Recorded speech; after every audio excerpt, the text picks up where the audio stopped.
Assalamualaikum warahmatullahi wabarakatuh. Innal hamdalillah nahmaduhu wa nasta'inuhu wa nastaghfiruh wa na'udzu billahi min shururi anfusina wa min sayyiati a'malina. May yahdihillahu fala mudilla lahu wa may yudlil fala hadiyalah. Asyhadu an la ilaha illallah wahdahu la syarika lah wa asyhadu anna Muhammadan abduhu wa rasuluh. Sallallahu alaihi wa ala alihi wa man sara ala nahjih wa tamassaka bi sunnati ila yaumiddin wa sallaman tasliman katsira. Ya ayyuhalladzina amanu taqullaha haqqa tuqatih wa la tamutunna illa wa antum muslimun. Ya ayyuhan nasu taqu rabbakumul ladzi khalaqakum min nafsin wahidah wa khalaqa minha zawjaha wa batha minhuma rijalan katsiran wa nisaa wattaqullaha alladzi tasaaluna bihi wal arham innallaha kana 'alaikum raqiba. Ya ayyuhalladzina amanu taqullaha wa qulu qawlan sadida yuslih lakum a'malakum wa yaghfir lakum dhunubakum wa may yuti'illaha wa rasulahu faqad faza fawzan 'azima. Amma ba'du, fa inna asdaqal hadithi kitabullah wa khairal hadi hadi Muhammadin sallallahu alaihi wasallam wa syarral umuri muhdatsatuha wa kullu muhdatsatin bid'ah wa kullu bid'atin dhalalah wa kullu dhalalatin finnar. Alhamdulillah, puji syukur kehadirat Allah Subhanahu wa taala di malam yang berbahagia ini. Alhamdulillah, Allah perjumpakan kita kembali di dalam mempelajari agama Allah Subhanahu wa taala.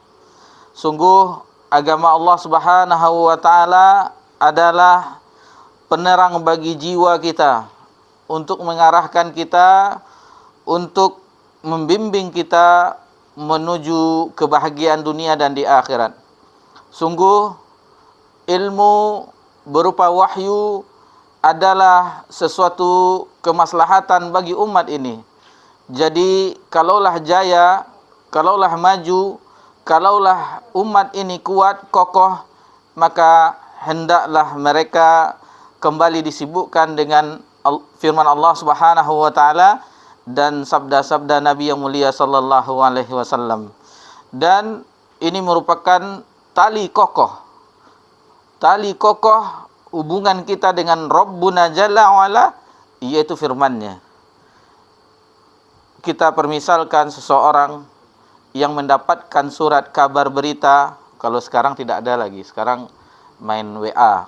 Kita anggap saja di keadaan zaman dahulu, atau bisa juga pesan dari WA, seandainya itu dari orang yang kita ada rasa suka, rasa cinta, itu seolah-olah jiwa ini bahagia. Alangkah girang gembiranya kita dengan surat tersebut atau dengan pesan WA tersebut. Ini merupakan surat-surat wahyu, kalimat-kalimat yang begitu agung dari Rabbuna Jalla wa'ala. Seharusnya kita lebih berbahagia lagi dengan senantiasa mempelajarinya, senantiasa minimal membacanya setiap hari. Kita sisipkan waktu kita luangkan waktu kita untuk minimal membacanya, minimal sebelum kita ke tahap selanjutnya untuk memperdalamnya, mentadabburinya. Karena Al-Quran ini fungsinya bukan untuk dibaca saja, namun fungsinya adalah hukum-hukumnya yang kita ketahui, kandungan-kandungannya untuk diamalkan, berupa perintah yang wajib bagi kita untuk mentaatinya, dan berupa larangan yang wajib kita untuk menjauhinya. Dan ini kalau kita mengetahui tentang ini, kita berbahagia. Tidak salahnya apa yang diungkapkan oleh Utsman bin Affan radhiyallahu anhu, bahwasanya bagi jiwa seseorang yang bersih hatinya, maka dia tidak akan pernah bosan dengan Al-Qur'anul Karim. Tidak akan pernah jenuh dia dengan Al-Qur'anul Karim. Senantiasa jiwa ini membacanya, mempelajarinya. Kemudian salawat beriringkan salam kepada Nabi kita tercinta, Nabi Muhammad sallallahu alaihi wasallam. Alhamdulillah, ini adalah pertemuan kita kedua di dalam pembahasan kitab Kasyfus Syubhat dan di pertemuan yang lalu kita terhenti pada pembahasan i'lam. Pada pembahasan i'lam, untuk melanjutkan pelajaran kita di malam hari ini, kita minta kepada Ustadz kita, Ustadz Yayan, untuk membacakannya kembali sampai tauhid itulah nanti insyaallah, pembagian tauhid itu. Sampai definisi tauhid. Enggak usah panjang-panjang. Mulai dari bismillah lagi. Bismillahirrahmanirrahim. Dengan menyebut nama Allah yang Maha Rahman lagi Maha Rahim. I'lam rahimakallah anna tauhid huwa, ketahuilah rahimakallah, sesungguhnya tauhid adalah Ifradullah ifradullah subhanahu bil ibadati wa huwa dinur rusul allazi arsalahumullahu bihi ila ibadihi. Mengesahkan Allah dalam beribadah, dan tauhid ini adalah inti agama para rasul yang diutus Allah untuk mendakwahkannya agama itu kepada para hambanya.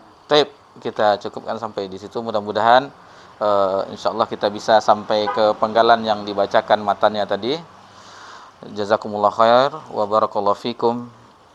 Mengenai bismillahirrahmanirrahim, alhamdulillah telah kita singgung di pekan yang lalu. Adapun pembahasan kita yang terhenti pas di pembahasan i'lam. I'lam rahimakallah. Ketahuilah semoga Allah merahmatimu. I'lam, di sini kita mengulang kaji kita kembali, mengulang pelajaran kita kembali tentang perintah di sini untuk ketahuilah. Ketahuilah, i'lam rahimakallah, semoga Allah merahmatimu. I'lam kita diminta di sini adalah dalam bentuk fi'il amr. Perintah untuk mengetahui, yang sebagaimana telah kita bawakan ayatnya, fa'lam annahu la ilaha illallah wastaghfir lidzambik, dalam surat Muhammad ayat 19. Ketahuilah tidak ada ilah yang berhak, Rabb, sesembahan yang berhak diibadahi dengan hak kecuali Allah. Itu yang pertama yang wajib kita ketahui. Itu yang pertama yang wajib kita ketahui. Dan ini harus kita perkokoh, harus kita perdalam, harus kita ulang-ulang. Karena ini adalah pondasi dari agama kita, inti dari agama kita sebagaimana disebutkan di matan tadi. Adapun kalau kita perhatikan ayat yang pertama kali turun di Gua Hira, yang ketika itu terjadi di bulan Ramadan, itu pertamanya juga Iqra, bacalah. Iqra bismi rabbikal ladzi khalaq, dengan nama Rabbmu yang telah menciptakan. Jadi di sini ada tersirat, maksudnya tersirat, dijelaskan sebagaimana yang kita baca beberapa referensi, bahwasanya kita dianjurkan juga untuk salah satu mendapatkan ilmu yaitu dengan membaca.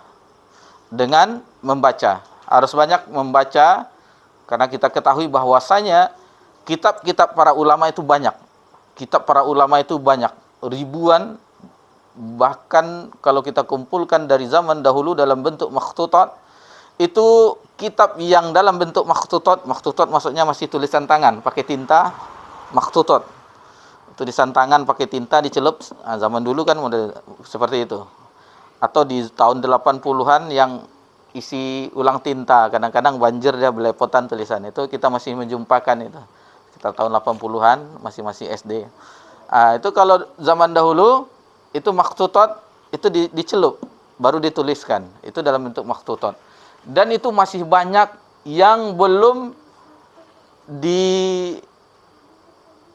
ke bentuk yang sekarang ini, dalam bentuk teks yang komputer, yang tulisan teks ini itu belum banyak.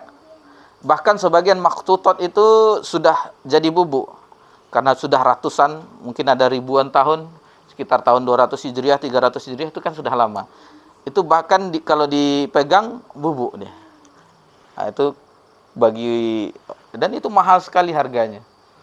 Bahkan di antara mahasiswa-mahasiswa di Universitas Islam Madinah melakukan penelitian makhtutat itu, Harganya lumayan mahalnya.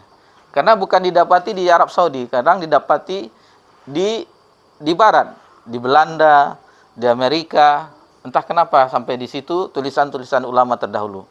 Dan dalam bentuk yang ini tuh masih belum semuanya. Dan yang dalam bentuk teks Arab ini yang sampai ke Indonesia dalam bentuk terjemahannya belum semuanya. Belum semuanya. Dan yang bentuk terjemahan itu belum semuanya kita miliki dan kita kuasai. Dan ada beberapa seperti ini, ada beberapa itu belum semuanya juga kita baca.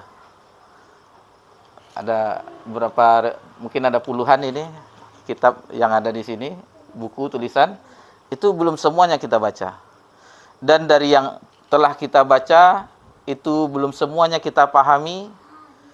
Dari yang kita pahami itu belum semuanya kita amalkan. Jadi masih jauh kita dengan ajaran agama kita itu. Maksudnya belum bisa kita dikatakan yang mewakili rahmatan lil alamin, yang memberi kasih sayang kepada seluruh alam. Lihatlah Nabi kita tercinta sallallahu alaihi wasallam yang memberikan kasih sayang kepada seluruh, bukan manusia saja, bahkan kepada seluruh makhluk. Adapun ketika baru sampai hijrah ke Madinah, terjadilah piagam Madinah yang kita ketahui, perjanjian Nabi SAW dengan penduduk yang awalnya di situ masih ada orang-orang ahlul kitab, seperti orang Yahudi dan orang suku-suku yang asli seperti suku yang besar, Aus dan Khazraj. Itu ada perjanjiannya, ada perjanjian piagam Madinah yang isinya lebih kurang hidup berdamaian, sama-sama berdamai. Namun akhirnya memang mereka adalah orang-orang yang pengkhianat, yang berjanji menyepakati perjanjian melanggarnya. Itu makanya akhirnya setelah pasukan kaum muslimin, kekuatan kaum muslimin kuat, akhirnya mereka pun diusir dari Madinah sehingga mereka pergi ke Khaybar dan yang lain-lainnya. Dari dahulu memang orang-orang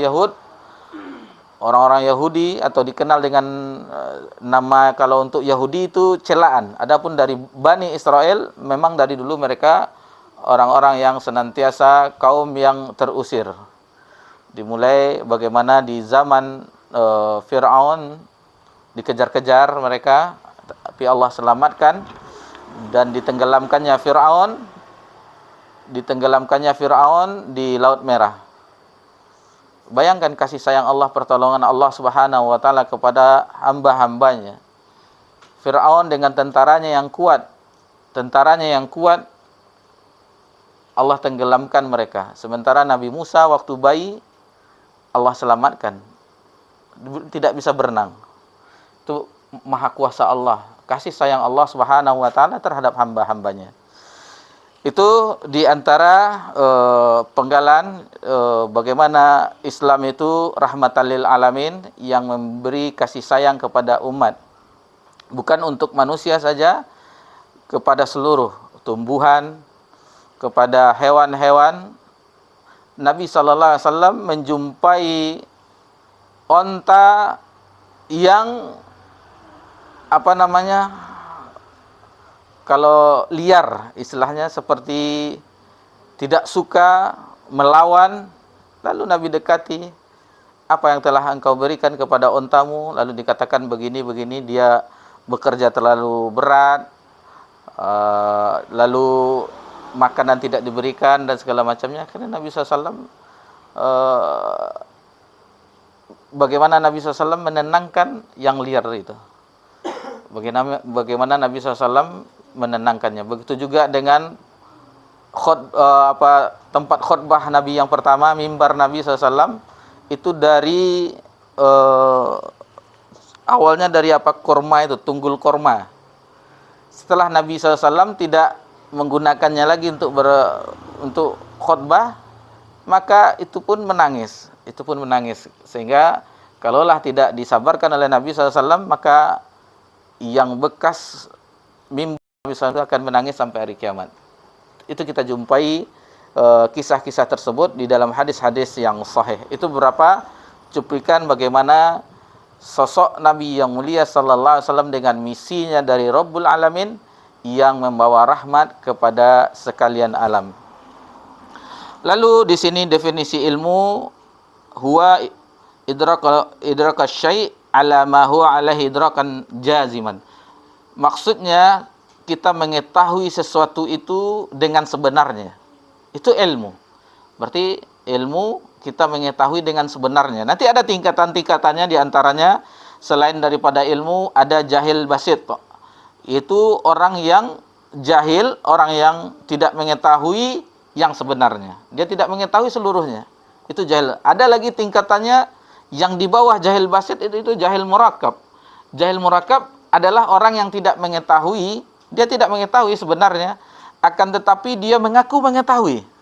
Nah, ini sudah dia bodoh, merangkap kebodohannya lagi. Sok-sok mengetahui.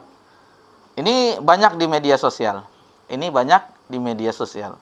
Karena kita sekarang berada di dunia nyata dan dunia maya. Tidak bisa dihindari di zaman kita yang hidup di abad ini, tahun 1445 Hijriah, 2023 ini, itu manusia dibagi dengan dunia nyata dan dunia maya. Itu tidak bisa kita pungkiri. Mungkin segelintir dari manusia, orang-orang yang tidak memiliki jet HP Android di tangannya. Itu ada, tapi mungkin bisa dihitung dengan jari. Dan itu yang kita katakan jahil murakab.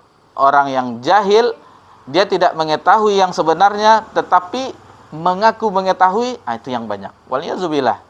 Waliyahzubillah, ini adalah tingkatan yang sangat di bawah sekali.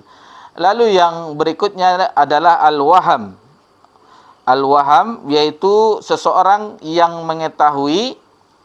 Al-waham itu seseorang yang mengetahui, namun salahnya lebih besar. Tingkat kesalahannya lebih besar.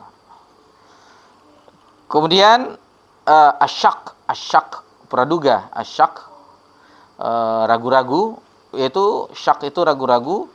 Itu tingkat kebenaran dengan tingkat kesalahan 50-50, sama. Bagaimana pendapat Anda dengan ini misalnya? Apakah benar seperti itu? Di ragu puluh ambo. Kan ada kita seperti itu. Itu keadaannya seperti itu kita. Enggak yakin, tidak yakin. Tapi kalau ilmu kita yakin. Memang itulah yang kita ketahui dari kitabullah dan hadis-hadis Nabi sallallahu alaihi wasallam. Kemudian yang selanjutnya adalah az-zon. Az-zon itu tingkatan kebenarannya lebih besar daripada kesalahannya. Zon. Namun zon ini masih tergelung, masih belum menduduki ilmu, karena masih duga-duga, masih berduga. Cuman zon itu lebih besar kebenarannya, presentasinya daripada kesalahannya. Itu sedikit bagaimana keadaan seseorang di dalam mengetahui segala sesuatu. Kalau ilmu itu dia mengetahui idraka syai' ala ma huwa alaihi idrakan jaziman. Dia mengetahui sebenarnya, paham dia dengan sebenarnya. Adapun pembagiannya, ada ilmu itu daruri dan nazari. Ilmu itu ada daruri, yaitu ilmu daruri itu ilmu yang tidak membutuhkan penelitian, tidak membutuhkan dalil. Itu ilmu, anggap saja ilmu pasti. Dalam bahasa sekolah kita, ilmu pengetahuan alam itu dulu namanya ilmu pasti, ya Pak. Bapak dulu SR atau SD? SD, belum SR. SR sebelumnya tuh. Nah, itu kalau zaman-zaman dahulu IPA itu ilmu pasti, ya Pak. Jadi pasti. Apa contohnya? Seperti air, kalau dipanaskan pakai api, ya dia jadi panas deh. Nah, itu ilmu pasti. Nggak usah pakai dalil, nggak usah pakai penelitian. Kan sudah pasti, sudah terjadi seperti itu. Jadi tidak. Adapun yang kedua, yang nazari, itu butuh penelitian. Butuh penelitian dan dalil. Kalau kita di universitas atau orang-orang sains, itu di laboratorium ditelitinya. Atau orang di universitas melakukan penelitian, nanti ada metodologinya yang disebutkan, metodologi dengan cara kualitatif, kuantitatif, R&D dan segala macamnya. Itu ada metode-metode penelitiannya kalau di perguruan tinggi. Adapun di dalam agama kita, penelitian dan adanya dalil. Adanya dalil seperti wajibnya seseorang berniat dalam wuduknya. Itu butuh dalil. Itu butuh dalil. Hal-hal yang berkaitan dengan agama kita, hal-hal yang membatalkan wudhu, itu kan butuh dalil. Tidak bisa perkiraan kita atau segala macamnya, harus ada dalil. Oh, yang membatalkan begini-begini. Keluarnya suara dari dubur. Adanya suara, saut, dan adanya bau. Itu ada pelajarannya. Itu butuh dalil. Taib. Itu sedikit masalah ilmu, lalu kita akan kembangkan sedikit ilmu untuk mengetahui pelajaran kita yang pernah kita pelajari, bukan di majelis ini saja, di majelis-majelis yang lain, supaya kita lebih kokoh lagi, lebih semangat lagi dengan izin Allah Subhanahu wa taala. Bahwa keutamaan ilmu itu sangatlah banyak. Keutamanya banyak. Yang kita maksud di sini keutamaan ilmu yang sedang kita pelajari, ilmu syar'i, ilmu agama. Kita kesampingkan dulu ilmu-ilmu yang lain, ilmu matematika, biologi, fisika dan segala macamnya, kimia, kita kesampingkan dulu. Ilmu komputer segala macamnya kita membicarakan ilmu agama. Kita membicarakan ilmu agama bahwasanya memiliki keutamaan yang sangat banyak. Di antaranya bahwasanya firman Allah Subhanahu wa taala di dalam surah Al-Mujadilah ayat 11, Allah Subhanahu wa taala berfirman, yarfa'illahu allazina amanu minkum walladzina utul ilma darajat. Allah mengangkat derajat orang-orang yang beriman wa utul ilm, dan orang-orang yang berilmu, pengetahuan, berilmu, beberapa derajat. Orang yang beriman kemudian berilmu, Allah angkat beberapa derajat. Lalu di ayat yang lainnya dalam surah Az-Zumar ayat 9, hal yastawil ladzina ya'lamuna wal ladzina la ya'lamun? Apakah sama orang yang berilmu dengan orang yang tidak berilmu? Ini sesuatu pertanyaan yang bisa kita alihkan yang lain. Tidak akan sama cahaya dengan kegelapan. Tidak akan sama orang yang mendengar dengan orang yang tuli. Tidak akan sama orang yang bisa melihat dengan orang yang buta. Itu tidak akan sama. Sebagaimana tidak samanya orang yang berilmu dengan orang yang tidak berilmu. Lalu di dalam surat Toha, Allah Subhanahu wa taala memerintahkan kepada Nabi kita sallallahu alaihi wasallam, wa qur rabbi zidni ilma. Dan katakanlah, Nabi SAW diperintahkan untuk meminta Rabbi zidni ilma. Tidak ada satu perkara yang Allah perintahkan kepada Nabi SAW mengenai perkara-perkara selain ditambahkan ilmu. Untuk harta dicukupkan. Adapun untuk ilmu diperintahkan untuk menambahnya. Ini perintah dari Rabbuna Jalla wa'ala, walaupun ditujukan kepada Nabi kita sallallahu alaihi wasallam, juga untuk seluruh umatnya. Untuk seluruh umatnya, untuk kita, agar kita meminta kepada Allah Subhanahu wa taala akan ilmu agama. Dan ini nanti ada doanya nanti insyaallah. Adapun di dalam hadis Nabi SAW diantaranya kita tidak sebutkan, cuman ini mengulang-ulang pelajaran agar kita mudah-mudahan mendapatkan lezatnya ilmu agama, manisnya keimanan. Kemudian di dalam hadis Nabi SAW bahwasanya orang yang menuntut ilmu itu Allah mudahkan jalannya untuk menuju surga. Man salaka tariqan yaltamisu bihi ilman sahalallahu lahu bihi ila tariqan ilal jannah. Atau kama qala Rasulullah SAW.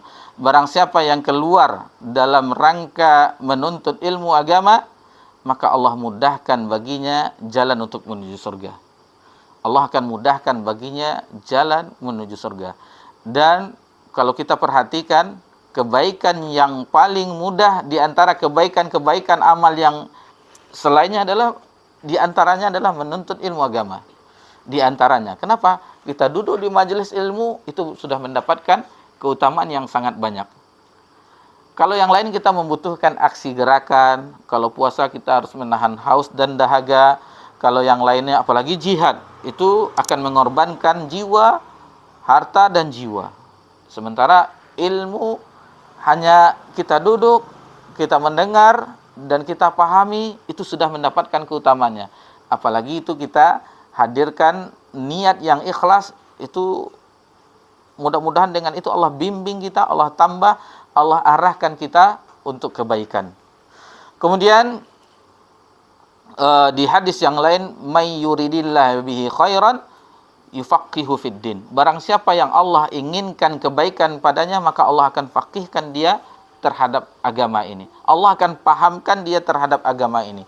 Betapa banyak kaum muslimin yang tidak peduli dengan bagaimana dia mendapatkan pemahaman di dalam agama. Paham tingkatannya lebih sekedar mengetahui yang biasa saja, tetapi memahami itu lebih kokoh. Dipahami, akhirnya timbul amalan, aksi. Dan Allah, bagi orang yang Allah pahamkan agama, berarti Allah menginginkan kebaikan baginya.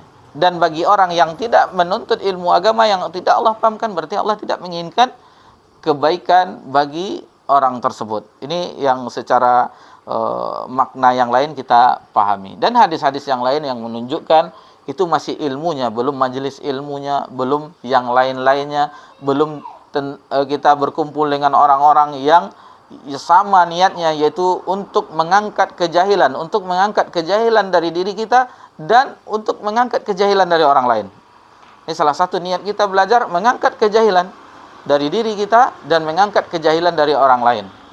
Jadi bukan sebatas untuk diri kita saja, untuk orang lain juga, terutama kepada keluarga kita, kemudian orang-orang terdekat kita, tetangga kita, dan umumnya bagi umat manusia. Karena jangan dipersempit hanya sekedar untuk diri kita saja. Mudah-mudahan dengan ini kita bisa menyebarkannya dengan media yang ada. Itu diantara keutamaan ilmu yang sangat banyak. Al-Imam Ibnu Qayyim rahimahullah ta'ala di dalam kitab Miftah Daris Sa'adah, salah satu babnya menjelaskan keutamaan ilmu daripada harta. Lebih dari 100 poin dijelaskan oleh Al-Imam Ibnu Qayyim keutamaan ilmu daripada harta. Kita ambil beberapa contoh saja, bahwasanya ilmu keutamaannya, bahwasanya ilmu adalah warisan para nabi dan rasul. Al-ulama warasatul anbiya. Ilmu warisan para nabi dan rasul. Sementara harta adalah warisan, kalau kita kembalikan ke zaman Bani Israel, bahwasa ilmu warisan Nabi Musa. Sementara harta karena sezaman adalah warisan dari Qarun. Ingin bergabung dengan Nabi Musa kita atau bergabung dengan Qarun? Kalau kita tarik ke zaman sebelumnya. Tapi kalau kita karena berada di akhir zaman, bahwasanya itu adalah warisan Nabi kita tercinta, Nabi Muhammad sallallahu alaihi wasallam. Apa bukti kita cinta kepada Nabi sallallahu alaihi wasallam kalau tidak mengumpulkan, mengamalkan, mendakwahkan apa yang telah beliau tinggalkan berupa warisan, yaitu ilmu. Kemudian di antara keutamaan ilmu lagi, ilmu akan menjaga pemiliknya. Orang yang Allah anugerahkan ilmu akan dijaga oleh ilmunya. Ada batasan-batasan Allah yang akan dijaganya. Ini ada bagian halalnya, ini bagian haramnya. Dengan ilmu tersebut dia bisa menjaga batasan-batasan Allah Subhanahu. Akan dijaga dirinya dari perbuatan-perbuatan yang dilarang dan akan dituntun dirinya untuk mengamalkan kebaikan. Sebagaimana ungkapan Imam Syafi'i rahimahullah ta'ala, seorang yang mempelajari ilmu, yang menuntut ilmu, dia akan ilmu yang ada pada dia yang Allah anugerahkan di dalam hatinya, akan dituntutnya pribadinya, anggota tubuhnya untuk mengamalkan, untuk menahan hawa nafsunya. Itu dengan ilmu yang Allah curahkan kepadanya. Dengan ilmu. Berarti ilmu itu yang menjaga kita. Adapun harta kita yang menjaganya.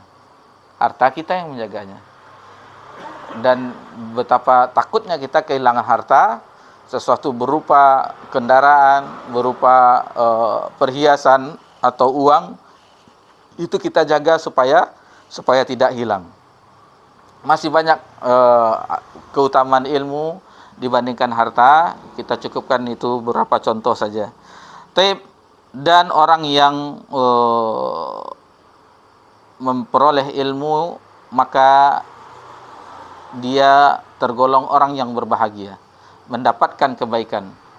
Sebagaimana doa yang sering diucapkan oleh Nabi SAW, Rabbana atina fid dunya hasanah. Itu ditafsirkan oleh Ibnu Abbas radhiyallahu anhu bahwa hasanah, bukan Ibnu Abbas tapi Hasan al-Basri, hasanah fid dunya hasanah, hasanah di dunia itu adalah ilmu dan amal soleh, ilmu dan amal soleh. Wa fil akhirati hasanah, dan kebaikan di akhirat itu adalah surga. Kebaikan di dunia adalah berupa ilmu dan amal soleh. Adapun fil akhirati hasanah, itu adalah surga Allah. Kebaikan yang di akhirat adalah surga Allah Subhanahu wa taala. Kemudian ilmu itu kalau kita ambil lagi pembagian yang lainnya, ada ilmu yang nafi', ilmu yang bermanfaat, dan ada ilmu yang tidak bermanfaat. Adapun ilmu yang bermanfaat inilah yang diminta oleh Nabi kita sallallahu alaihi wasallam setiap harinya. Allahumma inni as'aluka ilman nafi'a wa rizqan thayyiba wa amalan mutaqabbala. Diminta oleh Nabi kita tercinta sallallahu alaihi wasallam setiap hari, setiap pagi.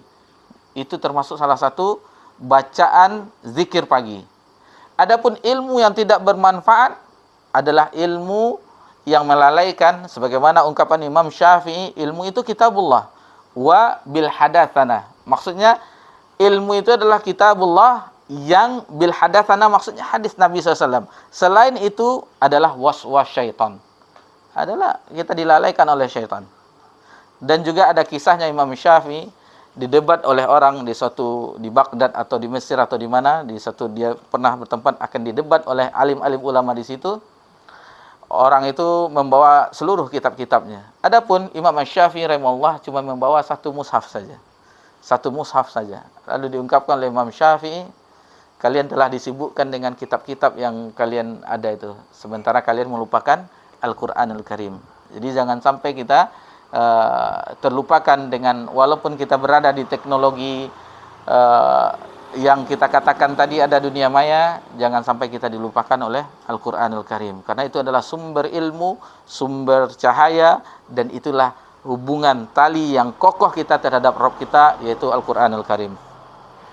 Adapun ilmu yang tidak bermanfaat, Nabi SAW berlindung dari ilmu yang tidak bermanfaat. Allahumma inni a'udzubika min ilmin la yanfa', apalagi wa qalbin la takhsha, wa nafsin la tashba, wa du'ain la yusma. Aku berlindung kepadamu ya Allah dari ilmu yang tidak bermanfaat, dari hati yang tidak khusyuk, dari jiwa yang tidak pernah puas, dan dari doa yang tidak didengar. Atau di riwayat lain ada wa da'watin la yustajabalah, terhadap doa yang tidak dikabulkan. Itu sedikit bagaimana ilmu yang kita maksud adalah ilmu agama. Kemudian rahimakumullah, rahimakumullah, itu muallif mendoakan kita, semoga Allah merahmatimu, semoga Allah memberikan kasih sayangnya kepadamu berupa dalam bentuk semua kasih sayang. Seperti Allah berikan kita kekuatan, taufik untuk mempelajari agama Allah, mengamalkannya. Juga Allah jauhkan kita dari hal-hal yang berbau sia-sia. Itu salah satu bentuk doa kebaikan. Kebaikan bagaimana sifat ulama, terutama seluruh ulama itu bagaimana mereka memberikan kebaikan kasih sayang mereka kepada umat. Dan ulama yang kita ketahui mereka tidak pernah bakhil. Apapun metode yang mereka ketahui dari ilmu yang mereka miliki, semuanya mereka sampaikan. Adapun orang yang memiliki harta identik dengan kebakhilan. Takut mereka memberikannya, sehingga berbeda dengan orang yang memiliki ilmu, dia ingin menyebarkannya. Ingin agar ilmu itu tersebar luas. Berbeda dengan orang yang memiliki harta, ini salah satu bisa juga kita katakan kelebihan ilmu daripada harta. Adapun orang yang memiliki harta itu identik dengan kebakhilan. Dan survei membuktikan bahwasanya ini dari obrolan kita di pasar, biasanya orang yang paling susah di pedagang pasar, ini berita dari pedagang, yang suka nawar di bawah harga itu adalah orang-orang kaya, yang tampangnya kaya. Dan ada juga di salah satu travel, bahwasanya yang sering nawar di travel itu adalah orang-orang kaya. Yang sering nawar itu tidak tahulah kalau di Rumbai. Tapi kalau kami di pasar pusat, seperti itu keadaannya. Dan orang-orang yang punya travel pun seperti itu. Dia turun dari mobil mewah, mobil Fortuner atau Pajero atau Alphard, mereka yang sementara orang-orang yang biasa-biasa, yang mengumpulkan itu tidak nawar. Berapa harga? Ya, dibayar langsung. Enggak ada nawar-nawar. Nah, ini salah satu bagaimana bakhilnya orang, semakin banyak hartanya semakin bakhil, semakin pelit, cimpili bahasa Jawa. Baik. Kemudian anna tauhida huwa ifradullah subhanahu. Jadi sesungguhnya tauhid adalah mengesahkan Allah subhanahu bil ibadah, di dalam ibadah. Tauhid yang kita maksud di sini bahwasanya dijelaskan oleh Syekh Muhammad bin Shalih Al-Utsaimin, bahwasanya tauhid itu berasal dari kata wahada yuwahidu, ai ja'ala syai' wahidan, yaitu menjadikan segala sesuatunya tunggal, satu. Itu maksudnya. Jadi tauhid di sini sebagaimana didefinisikan huwa ifradullah subhanahu bil ibadah, yaitu menunggalkan, mengesahkan Allah di dalam ibadahnya. Ulama akidah membagi tauhid atas 3. Ini lagi pembahasannya. Dulu telah belajar pula dulu. Memang itu pelajaran akidah ini tidak jauh-jauh. Itu terus. Apapun kitabnya, dipakai kitab ini, itu juga dibahas. Cuman ada sedikit, kalau ini kasyfu syubhat, nanti akan disingkapkan syubhat-syubhat kesyirikan nanti di perjalanannya. Cuman pembagiannya awalnya itu juga. Jadi dijelaskan oleh ulama akidah bahwasanya kalau orang yang sebagian menolak kajian Anda Trinitas, membagi 3 juga seperti orang-orang Nasara, kata waliyazbillah. Ini adalah untuk memudahkan kita. Orang ulama akidah kita ada hujahnya sekarang. Ini adalah penjelasan ulama agar kita mudah memahami. Tauhid rububiyah, yaitu mengesahkan Allah dengan perbuatan Allah, bahwasanya Allah yang mencipta, mengatur dan segala macamnya, itu diistilahkan oleh ulama rububiyah. Adapun uluhiyah yaitu perbuatan hamba kepada Rabb-nya, yaitu mengesahkan ibadahnya hanya kepada Allah, tidak boleh diikutkan selain Allah Subhanahu wa taala, apalagi diselewengkan selain kepada Allah Subhanahu wa taala. Itu uluhiyah. Adapun asma wa sifat, yaitu kita menetapkan, mengimani sifat-sifat yang ada di kitabullah dan sunnah Nabi sallallahu alaihi wasallam, di hadis Nabi sallallahu alaihi wasallam, yaitu dengan tanpa ditakhif, tanpa ditahrif, tanpa ditamsil, tanpa ditaktil, tanpa ditolak, tanpa ditanyakan bagaimananya, tanpa diselewengkan maknanya, dan tanpa dipermisalkan, sesuai dengan keagungan dan kebesaran Allah Subhanahu wa taala. Jadi kalau kita sudah memahami itu, apa bedanya kita mempelajari yang lain? Contoh, kita mempelajari tajwid, mana ada zaman Al-Quran dan hadis menjelaskan ada idghamnya, ada ikhfanya. Cuman dibaca hukumnya seperti itu, mim berjumpa dengan ya, lam yakunil lazi, itu hukumnya izhar. Itu orang dah mengetahui. Ini dengan adanya dalil ini disimpulkan, kalau kita beralih ke fikih, ini sunat. Ini maktubah, fardu. Tidak ada. Kalau di zaman Nabi itu tidak ada. Ini sholat fardu itu 5 begini. Cuman ulama dengan mengumpulkan dalil-dalilnya, dan Nabi SAW menegaskannya, ada juga yang menguatkan di dalam Al-Quran dan hadis, disimpulkan, ini sholat yang fardu itu ini. Ini yang nawafil, atau mamdub, atau sunnah, dan sekarang. Dan sunnah itu pun dibagi juga, ada yang muakkad, ada ghairu muakkad. Itu dijelaskan oleh ulama agar kita memahaminya. Seperti itu juga di yang lain-lainnya, seperti itu juga. Kalau di mana ada Nabi mengajarkan nahwu, ini hukumnya mubtada khabar, nah, ada Nabi mengajarkan seperti itu. Tapi ulama-ulama dari lughah bahasa membahasnya agar dimudahkan kita untuk mengetahuinya. Seperti itu jugalah di akidah. Ulama membaginya seperti, lalu kita enggak ada tauhid itu satu aja semuanya, kita tidak ada rububiyah, uluhiyah, asma wa sifat. Tetapi kita tiadakan, tetap juga kita akhirnya ke ujung. Bukankah Allah yang memberi rezeki? Bukankah Allah yang menghidupkan? Bukankah Allah itu termasuk rububiyah dia. Tanpa kita, tidak ada tauhid itu satu aja. Tetapi dia termasuk dengan rububiyah. Mengesahkan Allah atas perbuatan Allah Subhanahu wa ta'ala. Bahwasanya Allah satu-satunya pencipta, satu-satunya yang memberi rezeki, satu-satunya mengatur alam semesta. Cuman untuk memudahkan kita dalam memahaminya. Kalau siapa tahu nanti di warung kopi atau di sudut masjid, sudah bisa. Ini bukan pembagian bid'ah, bukan. Sama kemarin kajian kita di Al-Badar. Tidak ada nampak apaan.